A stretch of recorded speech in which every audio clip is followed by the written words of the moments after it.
and welcome back to my manga haul for the month of November 2022.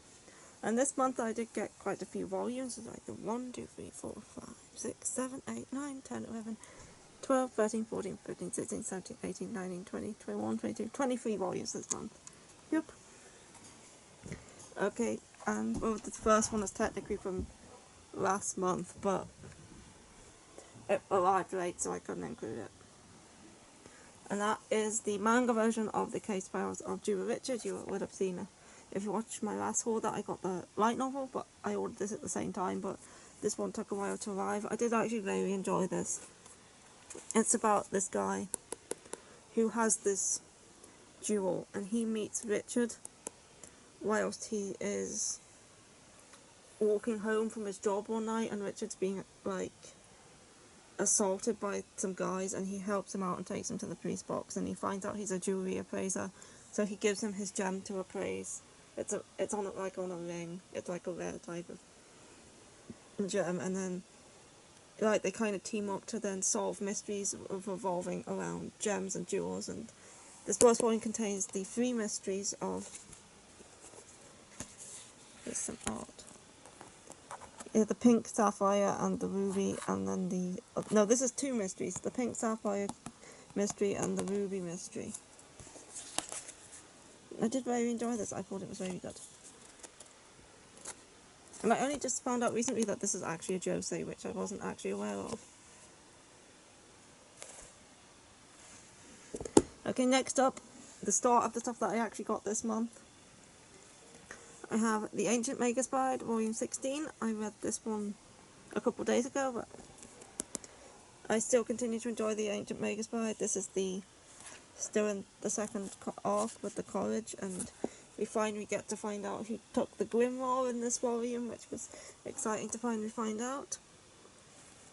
So yeah, I'm continuing to enjoy this arc, and looking forward to the next one. Although I did slightly further enjoy the first arc, I still like this arc. Next I have its spin-off, which is Wizard's Brew, which is about this boy called Owl who has is a mage. He's a mage, and he might be an alchemist. He's either an alchemist or a mage. I can't. The series for some reason gives me memory loss, and I can never remember what happened in the previous volumes, even though I can with the Ancient Mega Spide and the other spin-off. We have Owl, and he's been kept in these like catacombs in France, and he meets Gazelle, who is like a dragony woman, and she rescues him and makes him her apprentice / groom, and she has a groom every once in a while to keep her powers in check, if I remember correctly. So yeah, this is volume 5 of the spin-off. I haven't read this one yet. Yeah, there's the inside. Next up I have a series called Tokyo Aliens by Naue, who is the same author who did Alhalic's Machine Gun. And I loved Alhalic's Machine Gun, and when I found out that this series was getting an English release, because I was aware of this series from the moment it started publishing in Japan, because I do follow this author on Twitter. So when I found out this was getting a English release, I was very happy and super excited to try it out. I haven't actually read it yet though. Oh, Rowan. So this is about 2 boys, and one of them is like, he's a nerdy, awkward student. Are you sleeping on top of Baji? Whoa. He's a nerdy, awkward student. I think he's a college student. He's on his way home from buying manga when he runs into this guy, and I'm pretty sure he witnesses him fighting against an alien. And then the 2 of them end up having to team up in order to fight the aliens, but there's the description if you want to pause and read it. So yeah, I said I really like this author's other series that they had in English, so I was super looking forward to giving this one a go, and here's some of the art.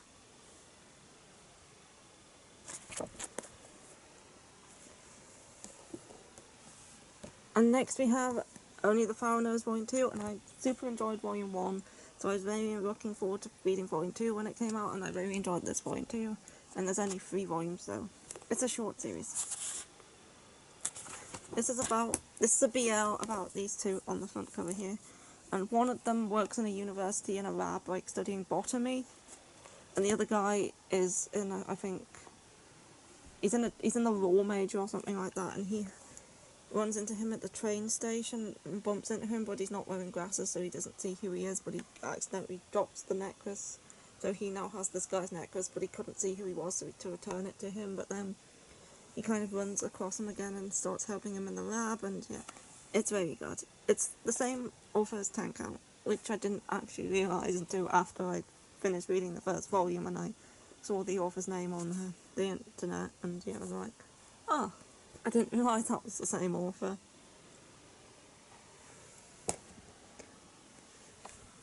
I'll put you over there. Next up, I have Love Nest, which is the continuation sequel spin-off series to Change World. And this was my favourite part of this.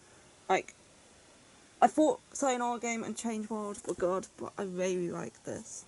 This is definitely the best part of this series. We follow a character that made an appearance in Change World, and he was like in that, but now we're focusing on him as the main character, and his neighbours are being very noisy.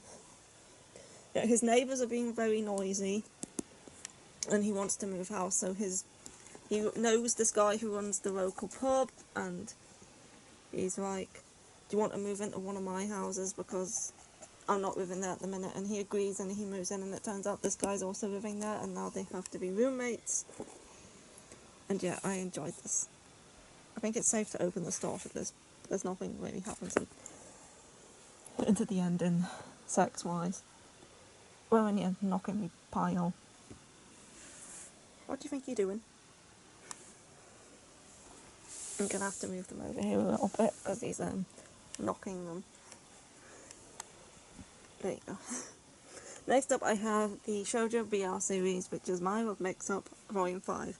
This series is so cute. This series is like the most wholesome cinema roll thing ever, and I love it. Before Aoki, and he has a crush on this girl here. And then she drops her rubber, and Aoki picks it up, not realising that this guy's name is written on the rubber, and everyone sees him holding it, so now everyone thinks that Aoki likes Ida. Obviously there's this miscommunication that he now likes Ida, but he actually likes her. But he doesn't want her secret that she likes him to get out, so he doesn't like correct them or anything, but then it goes from there, and the misunderstandings actually cleared up quite quickly, and I really enjoyed this. Next I have Yona the Dawn 37. I really like this cover. This is a nice cover. And the back cover's nice too. But this is slightly damp.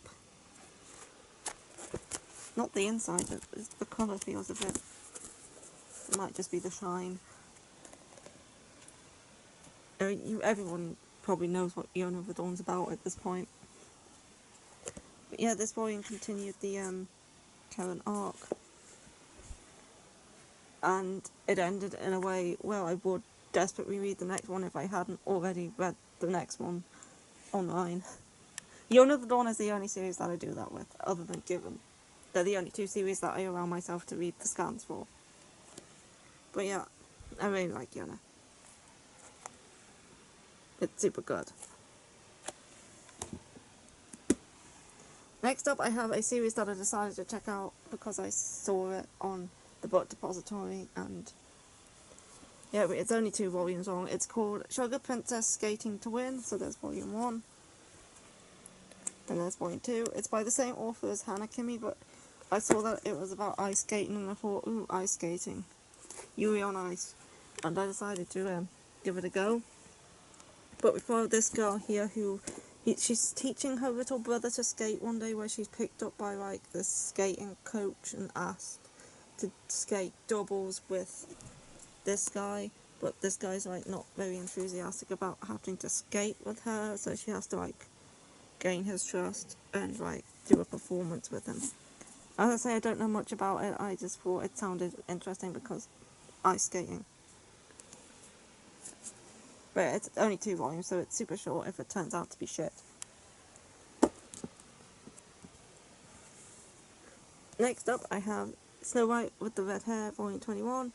I haven't read this one yet, but I recently read 20, and I still continue to enjoy Snow White with the Red Hair.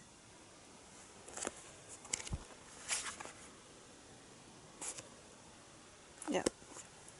I think the current situation is coming to an end now. I think she's going to get to go home soon, so yeah, that should be interesting.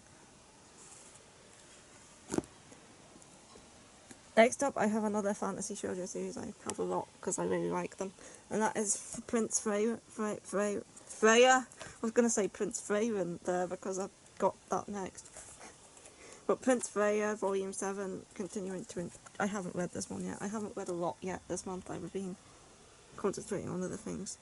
Look, this back cover is really nice. I never really stared at it before, but yeah, I like that back cover. Yeah, Prince Freya is about Freya, who is a country girl living in like a small village, and then she finds out that the prince of the country is dying, but he looks an awful lot like her, so her friend, who's one of the prince's knights, comes and asks her if she can take his place as the prince, so no one knows that the prince is actually dead, and she agrees. So now she's working undercover, dressing as a boy as the prince of this kingdom, and trying to like sort out all the like political and war related stuff that's kind of going on. And then next up I have Freyren, however you pronounce it, Beyond Journey's End, Volume 2. I was trying to get up to 20 volumes, so I was on the book depository, and I was like, I haven't bought as many volumes as I usually buy this month, so maybe I'll go back and get some volumes of older series that I need to catch up on. And I found a few, and then it had 19 volumes, and I was like, well, I might as well get one more and make it 20. And I was thinking of one to try and get, and all the ones I was looking for, like The Water Dragon's Bride, Moriarty the Patriot. There was a couple of other ones that I looked for, but they were all out of stock, so I ended up going with Freyren Volume 2. This is it's kind of like a shonen sort of very slice of lifey sort of fantasy series where there's not a lot of going on other than they're on this journey at the minute. Where Freyren is an immortal elf, and she went on a journey with her friends to defeat the demon lord like over 30 years ago, and all her friends have since grown old. A couple of them have died, and now like she's by herself, and she's currently now on a journey to like find spells and stuff. But this volume ended in a place where it's like a bit of a bigger stories kind of going on with some demons that they're going up against. Yeah, that's Freyren Volume 2. Next I have Spy Family Volume 8. I also have not read this one yet, but I do really enjoy Spy Family a lot.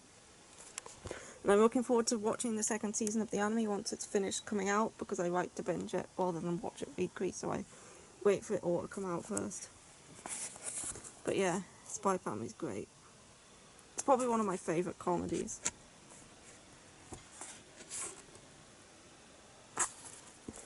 And I'm definitely looking forward to reading this volume. I think they're on the boat. I think this volume's where they go on the boat.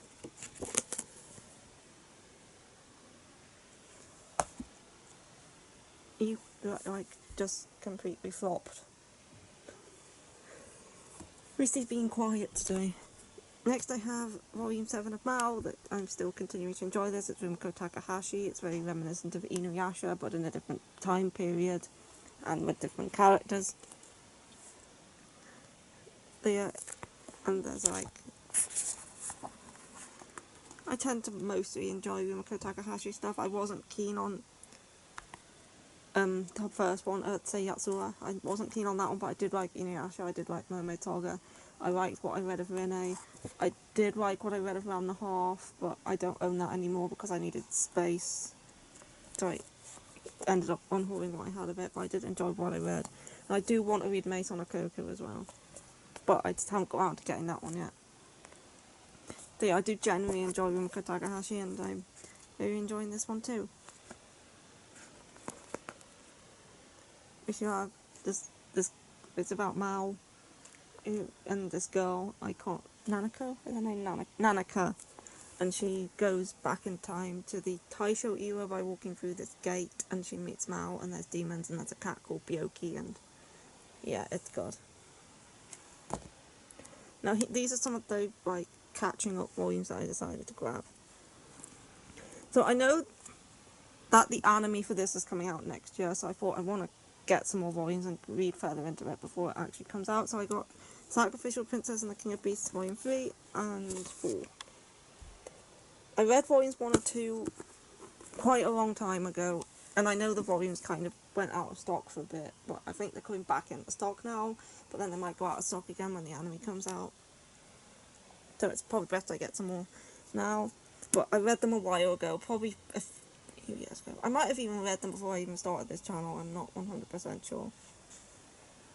But I don't remember much of what happened in those 2 volumes. I remember the general premise. We have this girl called, is her name Wisteria? No, that's Tale of the Outcast.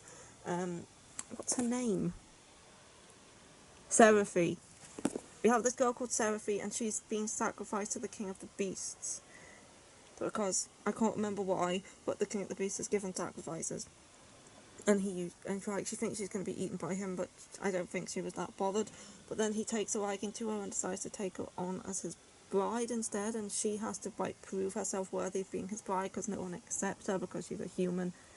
But and it's kind of her trying to prove that she is worthy. And I remember that there was a crocodile. It was like an alligator, but there was like a woman who was either a crocodile or an alligator. I remember her. And I remember some bits with a child. I think there was some bits where she was rescuing a child. And that's like all I remember from the first 2 volumes, so I might have to not necessarily read them, but reskim them before getting into these 2. Which is why I haven't actually read these yet. There's a shark on the back of this one. Yeah, that's Sacrificial Princess and the King of Beasts 3 and 4. I think this is a 16 volume long series. Or 15. But it's another shoujo fantasy. And I did enjoy what I read. Next up, I decided to pick up some more Horimiya because, again, it's been a long time. So I got volumes 2 and 3 of Horimiya, and these feel heavy. Like, these are yen press, right? These are also yen press, but these feel manga weighted. They feel like the weight of a manga. But these feel heavy. And I don't know why, they just feel a lot heavier. Yeah, they just feel heavier. I read volume 1 of Horimiya years ago, and then I enjoyed it, and then the anime came out, and I enjoyed the anime quite a lot. And I've been meaning to read more of it, I just wasn't getting around to it, so I finally got around to picking up a couple more. I have read volume 2, I have not read volume 3 yet. But yeah, the anime did rebound quite a bit from what I've seen read in volume 2. But I expected that because it finishes the entire story in 13 episodes. Yeah, Horimiya is about this girl called Hori and this guy called Miyamura, and in class she's like outgoing, she's studious, she's like the perfect student, and he's like gloomy, sits at his desk all day, constantly wears long sleeves. But then outside of school she's like a mini housewife, and she's looking after her little brother and looking after the chores, and she's doesn't think much about her appearance. And then he's actually got like tattoos and piercings and all this, and they meet each other outside of school and they learn each other's secrets. And then he basically lives in her house now because he's never at his own. He's always at her house, and I don't think she ever goes to his house. I think he always basically just lives with her. He never seems to be at home. And yeah, they kind of just grow closer from there. It's a shonen romance series, and I really enjoy this one. So yeah, I've read 2, but not 3. And I didn't have to re-skim the first volume because I remembered more from watching the anime. Then I have the final volume of Sensei's Pious Rai, which completes the series, which is yay. I love completing series. Lots of trigger warnings for this one if you're sensitive to stuff. So basically, everything that happens in this.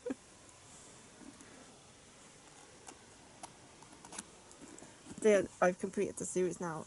I enjoyed the series, and I didn't hate on the ending as much as everyone else yet. It was a bit strange, but I thought it was okay. And I don't really want to show any art from this one because it's very sensitive subject matter. Next up I have I Under the Puddle Volume 4, which is penultimate volume. Volume 5 is the last one, and I love this volume. This was great. This is probably the best volume in this in the series so far. It was fantastic. I Under the Puddle, you have two siblings, right? I think one of them is 11 and the other is 5. And they're like basically neglected. Their mother's constantly away working, they're constantly left alone for days and days at a time. But one more day she comes back and decides to take them on the Ferris wheel at this theme park. She puts them on the Ferris wheel, she buggers off and just leaves them there. And whilst on the Ferris wheel something happens and lightning strikes, and then an event happens that I won't explain because I think it's best reading it without knowing. Yeah, and it's very good. It's by Kay Sanabe, the author of Erased, and For the Kid I Saw in My Dreams. So it's like a mystery thriller. And it's very good. And next up I have